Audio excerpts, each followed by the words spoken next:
కొత్తపల్లి కొత్త రుచులకు స్వాగతం. వంకాయ మసాలా కారం వేపుడు. తాజా లేత పొడుగు వంకాయలతో మసాలా కూరిన కమ్మటి వంకాయ కాయ వేపుడును ఎలా చేసుకోవచ్చో ఈ వీడియోలో చూద్దాం.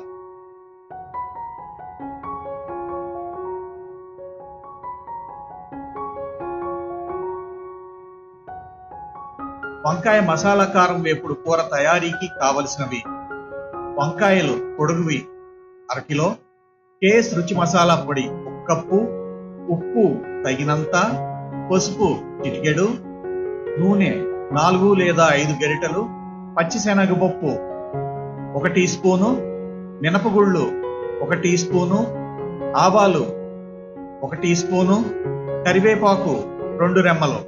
వంకాయ మసాలా కారం వేపుడిని తయారు చేసే విధానం: ఈ వంకాయ మసాలా కారం వేపుడుకు సన్నగా పొడుగ్గా ఉండే తాజా లేత వంకాయలను ఏరుకొని తెచ్చుకోవాలి. తాజా లేత వంకాయల్ని ఇలా ఎంచుకోవాలి. వంకాయల కాడలు దృఢంగా ఉండి అవి ఎండిపోకుండా ఆకుపచ్చ రంగులో ఉండాలి.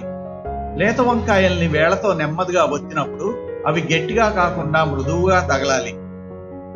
వంకాయలను శుభ్రంగా కడుక్కొని వాటికి ఇలా నిలువుగా ఘాటు పెట్టుకోవాలి. లేత వంకాయల్ని చాకుతో కోసినప్పుడు వాటి లోపల గింజ గట్టకుండా ఇలా తెల్లగా ఉంటుంది.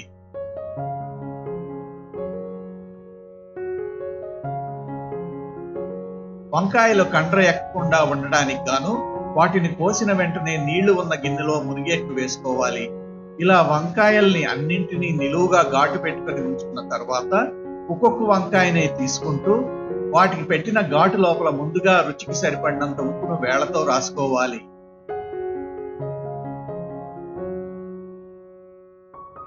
తరువాత పొయ్యి మీద బాణలిని పెట్టి తగినంత నూనెను వేసి నూనెని కాగబెట్టాలి. తరువాత కాగిన నూనెలో ఉప్పును రాసి ఉంచుకున్న వంకాయలను వేసి అవి అన్ని వైపులా వేగేట్టు తిప్పుకుంటూ వేయించుకోవాలి. వంకాయలు వేగాయో లేదో తెలుసుకోవడానికి వాటిని తొడిమి దగ్గర గరిటెతో నొక్కి చూడండి. అక్కడ మెత్తబడితే వంకాయ వేగినట్టే. ఇలా చక్కగా వేయించుకున్న వంకాయలను ఒక ప్లేట్లోకి తీసుకొని ఉంచుకోవాలి. ఇప్పుడు కేస్ రుచి మసాలా పొడిని తీసుకొని దానికి రుచికి తగినంత ఉప్పును కలుపుకొని ఉంచుకోవాలి.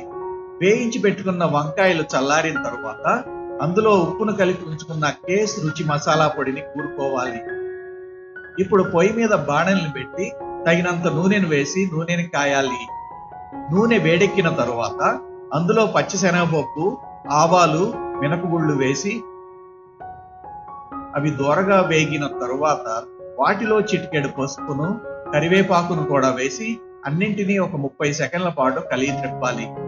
తరువాత చక్కగా వేగిన వీటిలో కేస్ రుచి మసాలా పొడిని కూరుకున్న వంకాయలను వేసి వాటిపైన కొంచెం రుచి మసాలా పొడి చల్లి అన్నింటినీ చక్కగా కలియబెట్టి స్టవ్ని కట్టివేయాలి. కారంగా ఉండే కమ్మటి వంకాయ మసాలా కారం వేపుడు ఆరగించడానికి తయారు. ఈ వీడియోలో చెప్పిన మా ప్రత్యేక తయారీ కే స్పెషల్ రుచి మసాలా పొడిని ఎలా చేసుకోవాలో చూపించే వీడియోని కింద డిస్క్రిప్షన్ బాక్స్ లో ఇచ్చిన లింక్ ని క్లిక్ చేసి చూడండి. మనం క్రమం తప్పకుండా వాడుకునే ఈ మసాలా పొడులను, అలాగే చింతపండు గుజ్జును, అంతేగాక ఊరగాయ పచ్చళ్లలో వాడుకునే ఆవ మెంతి పిండి వంటి వాటిని మనమే తయారు చేసుకుని నిల్వ ఉంచుకోవడం వల్ల మనకు ఎన్నో లాభాలున్నాయి. ఇవి మనకు మన వంటింట్లో హమేషా అందుబాటులో ఉండటం వల్ల ఎప్పుడంటే అప్పుడు మనం కోరుకున్న వాటిని అప్పటికప్పుడు చేసుకోవచ్చు. ఒకేసారి కొంచెం ఎక్కువ మొత్తంలో చేసి పెట్టుకోవడం వల్ల గృహిణులకు ఎంతో శ్రమ తప్పుతుంది. మన మసాలా పొడులను మనమే తయారు చేసుకోవడం వల్ల మన కూరలను మన జిహ్వకు నప్పే రుచితో చేసుకోవచ్చు. అన్నిటికంటే ముఖ్యంగా అంతా కల్తీమయంగా ఉన్న ఈ ప్రపంచంలో మనమే ఎంచుకున్న నాణ్యమైన సుగంధ దినుసులతో కల్తీ పొడలేని మసాలా పొడులను చేసుకొని మన ఆరోగ్యాలను కాపాడుకోవచ్చు.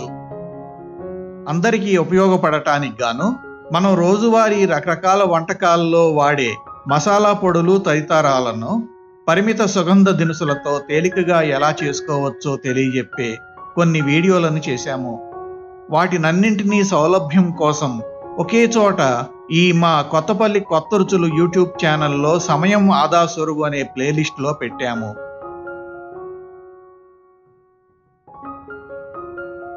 లేదా ఆ వీడియోలను ఈ వీడియో క్రింద డిస్క్రిప్షన్ బాక్స్ లో ఇచ్చిన లింకులను క్లిక్ చేసి వీక్షించండి. మా వంకాయ మసాలా కారం వేపుడు వీడియోను వీక్షించినందుకు ధన్యవాదాలు. మా ఈ వీడియో కనుక మీకు నచ్చినట్లయితే ఈ వీడియోకి లైక్ కొట్టి మా కొత్తపల్లి కొత్త రుచుల ఛానల్ కు సబ్స్క్రైబ్ చేయండి. మా వంటకాల లేటెస్ట్ అప్డేట్ల కోసం బెల్ బటన్ ని నొక్కండి. అంతేగాక మీ స్నేహితులకు బంధువులకు మా ఛానల్ లింక్ ను షేర్ చేయండి.